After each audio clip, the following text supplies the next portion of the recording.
হরে কৃষ্ণ। যোগিনী একাদশী কবে কখন? 2রা জুলাই 2024 মঙ্গলবার একাদশী। পারণ পরের দিন সকাল 4:54 হইতে 7:12 মধ্যে পারণের সময়সূচি। এখন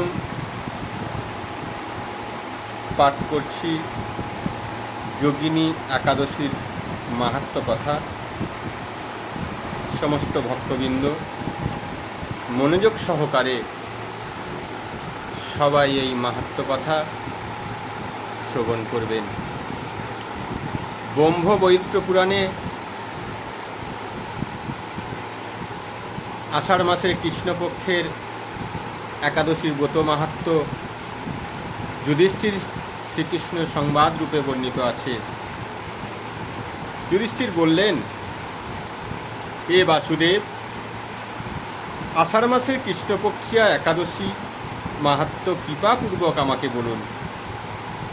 শ্রীকৃষ্ণ বললেন, হে মহারাজ, সকল পাপ বিনাশিনী মুক্তিপদ ও এই উত্তম ব্রতের কথা বলছি, আপনি শ্রবণ করুন। আষাঢ় মাসের কৃষ্ণপক্ষিয়া একাদশী যোগিনী নামে খ্যাত। মহাপাপ নাশকারী এই তিথি ভবসাগরে পতিত মানুষের উদ্ধার লাভের একমাত্র নৌকাস্বরূপ। ব্রত পালনকারীদের পক্ষে এটি সর্বশ্রেষ্ঠ ব্রত বলে প্রসিদ্ধ। এই প্রসঙ্গে আপনাকে একটি ব্রত পৌরাণিক কাহিনী বলছি। অলকা নগরে শিবভক্ত পরায়ণ কুবের নামে এক রাজা ছিল।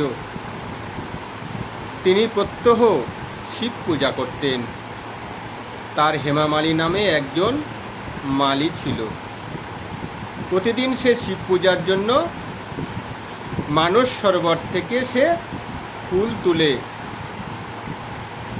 যক্ষরাজ কুবেরকে দিত।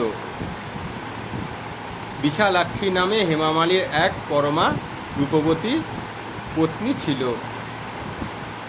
সে তার সুন্দরী পত্নীর প্রতি অত্যন্ত আসক্ত ছিল।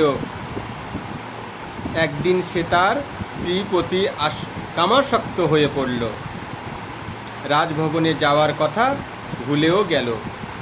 বেলা 2 প্রহর অতীত হলো। অর্চনের সময় চলে যাচ্ছে দেখে রাজা ক্রুদ্ধ হলেন।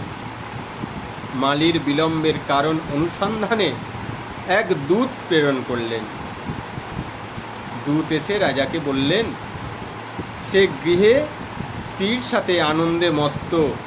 দূতের কথা শুনে কুবের অত্যন্ত রেগে তখনই মালিকে তার সামনে হাজির করতে আদেশ দিল।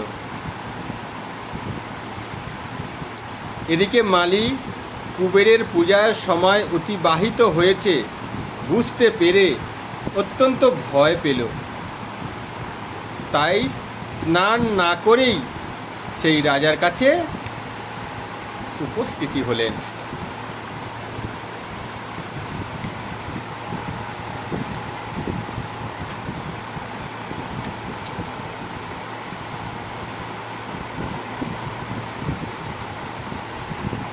তাকে দেখা মাত্র রাজা ক্রোধবশে চোখ রাঙিয়ে বললেন, রে পাপিষ্ঠ দুরাচার, তুই দেব পূজায় পুষ্প আনতে অবজ্ঞা করেছিস, তাই আমি তোকে অভিশাপ দিচ্ছি। তুই শ্বেত কুষ্ঠগ্রস্ত হয়ে যা এবং তোর প্রিয়তমা ভার্যার সাথে তোর চিরবিয়োগ সংগঠিত হোক। রে নীচ, তুই এই এখুনি স্থান থেকে ভ্রষ্ট হয়ে অধোগতি লাভ কর। কুবেরের এই অভিশাপে হেমামালীর পত্নীর সাথে স্বর্গভ্রষ্ট হয়ে দীর্ঘকাল যাবৎ কুষ্ঠ রোগ ভোগ করতে লাগলো। রোগের যন্ত্রণায় দিন অথবা রাত্রে কখনো সে সুখ পেত না। এভাবে শীত গ্রীষ্মে প্রচণ্ড বেদনায় বহু কষ্টে সে জীবনযাপন করতে লাগল। কিন্তু দীর্ঘদিন মহাদেবের অর্চনের ফুল সংগ্রহের স্বীকৃতির ফলে সে শাপগ্রস্ত হয়ে বৈষ্ণব শ্রেষ্ঠ শিবের বিস্মরণ কখনো হয়নি। একদিন হেমামালী ভ্রমণ করতে করতে হিমালয়ের সীমাকণ্ডের ঋষির আশ্রমে উপস্থিতি হল। কুষ্ঠ রোগে পীড়িত সপত্নী হেমমালীকে দর্শন করে সীমাকণ্ডের তাকে জিজ্ঞাসা করলেন, তুমি কার অভিশাপে এই রকম নিন্দনীয় কুষ্ঠগ্রস্ত হয়েছ? সেই উত্তর দিল, হে মুনিবর, রাজা ধনকুবের আমি ভৃত্য ছিলাম। আমার নাম হেমামালী। আমি প্রত্যহ মানস সরোবর থেকে ফুল তুলে শিব পূজার জন্য রাজাকে দিতাম। কিন্তু দুর্ভাগ্যক্রমে একদিন স্ত্রীর মনোরঞ্জনের জন্যে হেতু কামাসক্ত হওয়ার সেই ফুল দিতে বিলম্ব হয়। রাজার অভিশাপে এই রকম দুর্দশাগ্রস্ত হয়েছি। পরোপকারই সাধুগণের স্বাভাবিক কর্ম। হে ঋষিশ্রেষ্ঠ, আমি অত্যন্ত অপরাধী। কৃপা করে আমার এই প্রতি প্রসন্ন হন। তখন দয়াদ্র চিত্ত মার্কণ্ডে মুনি বললেন, হে মালি, তোমার মঙ্গলের জন্য শুভ ফল প্রদানকারী এক ব্রতের উপদেশ করছি। তুমি আষাঢ় মাসের কৃষ্ণপক্ষের যোগিনী নামক একাদশী ব্রত পালন করো। এই ব্রতের পুণ্য প্রভাবে তুমি অবশ্যই কুষ্ঠ ব্যাধি থেকে মুক্ত হবে। শ্রীকৃষ্ণ বললেন, ঋষির উপদেশ শ্রবণ করে হেমমালী তাকে প্রণাম জানালো। পরে অত্যন্ত আনন্দে ঋষির আদেশ মতো নিষ্ঠার সঙ্গে যোগিনী একাদশীর ব্রত পালন করল। এইভাবে হেমামালী সমস্ত রোগ থেকে মুক্ত হল ও পত্নী সহ সুখে জীবনযাপন করতে লাগল। হে মহারাজ যুধিষ্ঠির, আমি আপনার কাছে এই ব্রত উপবাসের মহিমা কীর্তন করলাম। এই ব্রত পালনে ৮৮,০০০ ব্রাহ্মণকে ভোজন করানোর ফল লাভ হয়। যে ব্যক্তি এই মহাপাপ বিনাশকারী ও পুণ্য ফল প্রদায়ন যোগিনী একাদশীর কথা পাঠ এবং শ্রবণ করেন, সে অচিরেই সর্বপাপ থেকে মুক্ত হবে।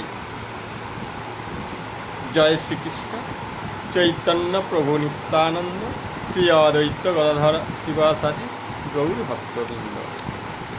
সমস্ত ভক্তবৃন্দ সবাই আনন্দের সঙ্গে সবাই একাদশী ব্রত পালন করুন এবং যদি কোনো ভক্ত নূতন হয়ে থাকেন তাহলে আমার এই চ্যানেলটিকে সাবস্ক্রাইব করে দিন এবং বেশি বেশি করে শেয়ার করবেন। যত শেয়ার করবেন তত শ্রীকৃষ্ণ গোপালের কৃপা পাবেন। ভগবান শ্রীকৃষ্ণ অন্তর্যামী ভগবান, তিনি প্রতিটা জীব আত্মার মধ্যে বিরাজমান। মানুষ হচ্ছে, প্রতিটা জীব হচ্ছে ভগবানের এক অংশ। তাই ভগবান সবসময় প্রতিটা জীবকেই সে শ্রদ্ধা স্নেহর সঙ্গে তিনি সবসময় ভালোবেসে থাকেন। আমরা বুঝতে পারি না, ভগবান কিভাবে কাকে কি চায় আমরা কিছুই বুঝতে পারি না। তাই যতক্ষণ পর্যন্ত ভগবানের কৃপা না হয় সে কোনোদিন তার এই অন্ধ চক্ষু থেকে কিছুই দেখতে পায় না। হরে কৃষ্ণ হরে কৃষ্ণ কৃষ্ণ কৃষ্ণ হরে হরে হরে রাম রাম রাম হরে হরে।